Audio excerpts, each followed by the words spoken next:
بسم اللہ الرحمن الرحیم۔ جناب اسپیکر صاحب، عزت مآب گورنر صاحب، عالی جناب وزیر اعلیٰ صاحب، محترمہ ڈپٹی اسپیکر صاحبہ،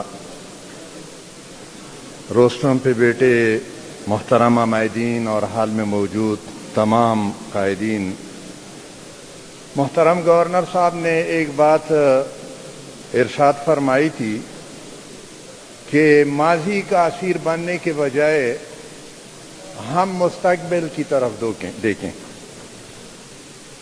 گورنر صاحب محترم، میں عرض کرنا چاہتا ہوں کہ ہم تو حال میں پہنچ چکے ہیں۔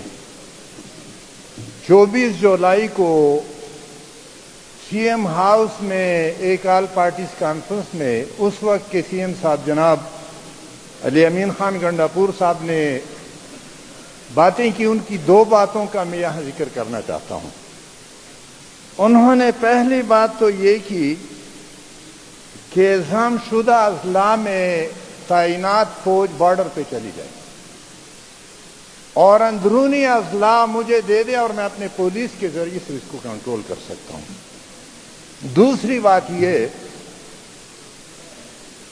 کہ گٹ طالبان کو میں گرفتار کرتا ہوں، یہ وزیر اعلیٰ صاحب کے الفاظ ہیں اور میڈیا پہ موجود ہیں کہ گٹ طالبان کو میں گرفتار کرتا ہوں اور ایم آئی اور ایسا آ کر وہ مجھ سے چھڑا لیتے ہیں۔ میں عرض کرنا چاہتا ہوں کہ یہ گٹ طالبان ایس آئی اور ایم آئی کے گڈ ہوں گے، ہمارے گڈ نہیں ہے۔ اور میں یہ بھی عرض کروں کہ ان کے جو بیڈ ہیں وہ بھی ان کے اتنے بیڈ نہیں ہیں،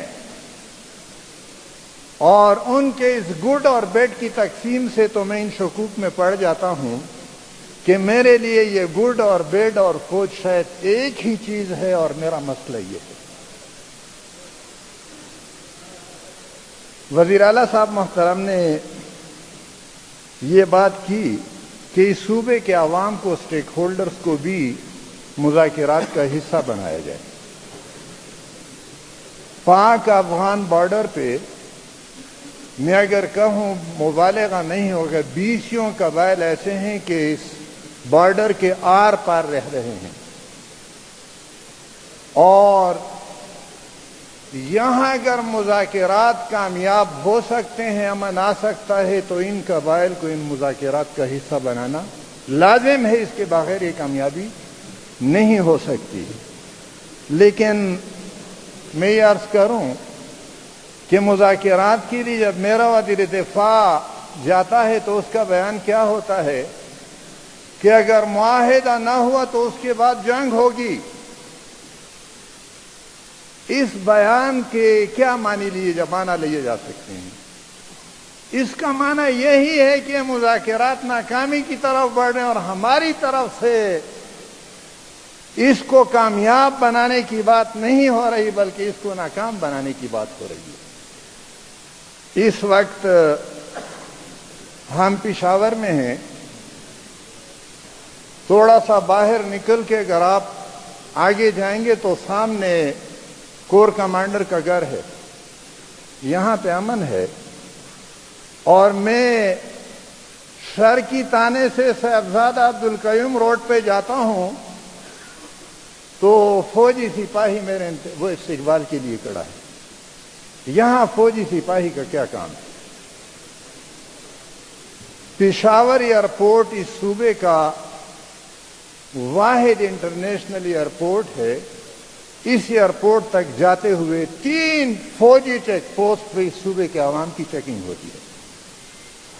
مردان چاونی کے اندر واقع یونو اسٹیڈیم یہ پبلک پارک ہے، لیکن فوج نے اس کو مردان کے عوام کے لیے بند کیا۔ یہاں امن نہیں ہے، کمپنی باغ مردان میں امن نہیں ہے، لیکن پنجاب ریجمنٹل سینٹر میں قائم مارکیٹوں کے اندر بالکل امن و امان ہے۔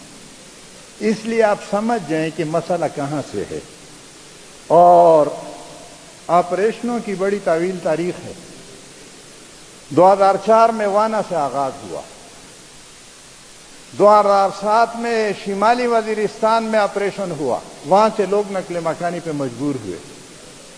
2007 ہی میں باجوڑ میں آپریشن ہوا، 2008 میں سوات اور بنیر میں آپریشن ہوا اور 2014 میں شمالی وزیرستان کا دوسرا آپریشن ہوا اور 2025 میں مجھ سے پھر کہا جاتا ہے کہ ایک اور آپریشن کرنے کی ضرورت ہے.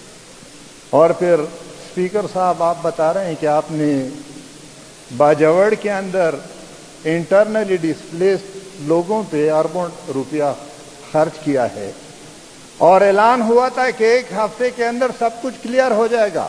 4 مہینے گزرنے کے باوجود کچھ کلیئر نہیں ہوا.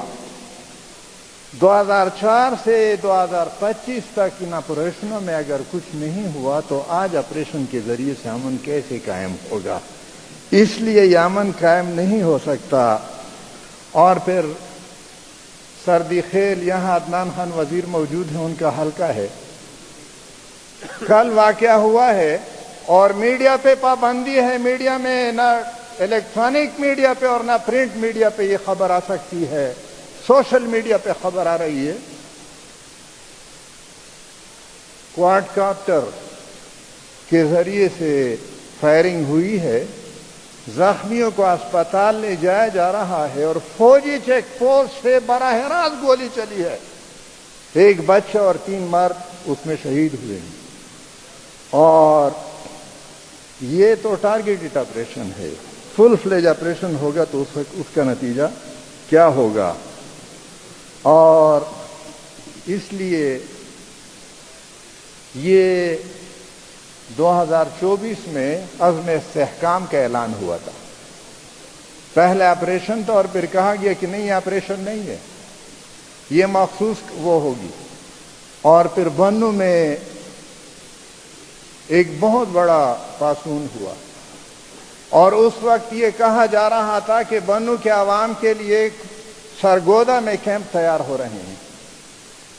اور اس وقت ان آپریشنوں کے لیے بھی پھر باہر کیمپ قائم ہوں گے. اس لیے گھنٹی بج چکی ہے. میں آخری بات عرض کرنا چاہتا ہوں کہ میں نے اپنے امن جرگے میں بھی، جماعت اسلامی کے امن جرگے میں بھی کہا تھا اور آج پھر وہی بات کہتا ہوں کہ اگر فوج ہمیں اس بات پہ مجبور کرے گی کہ ہم اپنے گھروں سے نکلے آپریشن کریں تو اس کے بعد پھر ہم GHQ کے گراؤنڈ میں اپنے خیمے قائم کریں گے. اس سے پیچھے کسی جگہ پہ ہم نہیں رکیں گے انشاءاللہ العزیز. اس کو ہم وہ کریں گے. اور میں آپ کی وساطت سے IG صاحب کی خدمت میں بھی عرض کرنا چاہتا ہوں. میں آج گھر سے نکلا ہوں اور بنو میں صدر پولیس اسٹیشن نے سڑک کو بند کر رہا ہے. اس سے آگے پھر بس اخیل پولیس اسٹیشن نے سڑک کو بند کیا ہے. اس سے آگے خرم پولیس اسٹیشن نے سڑک کو بند کیا ہے. اس سے آگے پھر بانڈا داؤد شاہ پولیس اسٹیشن نے. یہ سڑک آپ کی جائیداد ہے، آپ کے تانے کی جائیداد ہے یا عوام کی جائیداد ہے؟ اور آپ کے تانے کو اگر خطرہ ہے تو تانے کو ذرا پیچھے لے جائیں برائے خدا. لیکن عوام پہ فوج نے چھاونیوں کو کوہاٹ چھاونی، بنو چھاونی، ڈیرہ اسماعیل خان چھاونی نو گو ایریا بنا دیا ہے اور آپ نے صوبے کے عوام کے لیے سڑکوں کو بند کر رکھا ہے. ان سب کو کھول دیے. بہت بہت شکریہ.